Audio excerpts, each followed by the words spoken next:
You actually talked about creating an unfair competitive advantage That's right. and how you do that. And it's about using people and relationships to create conversations. I'd love to have you just explain what you meant by that. Yeah, I think when we look at any kind of sales situation we get into, we're really asking ourselves, where is our unfair advantage?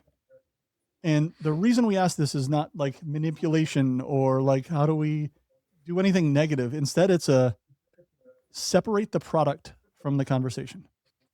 If our unfair advantage is that our CEO had them as a customer for 10 years at his last company, that means there's an unfair advantage of trust. Right? It's someone that said, "I'm gonna do something for you," did it for you, and for 10 years, you benefited from it and you believed it. There's an unfair advantage there. There's an unfair advantage of speed. Someone saying, "I've gotta do this immediately. I have a mandate from the board. I can't hire more people. In fact, I gotta get rid of some people. I don't wanna do it, but I have to. So, how can you do it quickly? Can we have that unfair advantage of speed?" There's a lot of unfair advantages that, you have to separate from the product, and it's one of these situations where if marketing is really setting the conditions by which someone can buy, then how do we set the conditions by which we can have someone feel the benefit from what we can give them?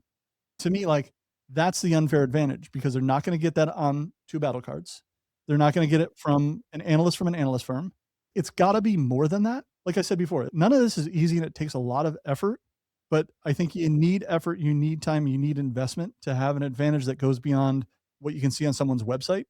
But that's really what the unfair advantage is, and if you ask that question every single time you're going into a net new, "Hey, there's an opportunity there," it really changes the behavior, and it makes the sales rep feel less of, "I have to close this deal by myself and no one else," to, "Hey, CEO, get on here, reach out to this guy," or, "Hey, actually, one of the women in the, product team, you worked with this person a couple years ago. Can you just see what's going on there?" There's an unfair advantage to being human about it without being a sleazy. It's really super nuanced and it takes an awful lot of effort, but any long-term relationship you've ever had with someone that is in the vendor kind of side where it doesn't feel like they're against you or just trying to make a buck from a transaction, that's what makes it.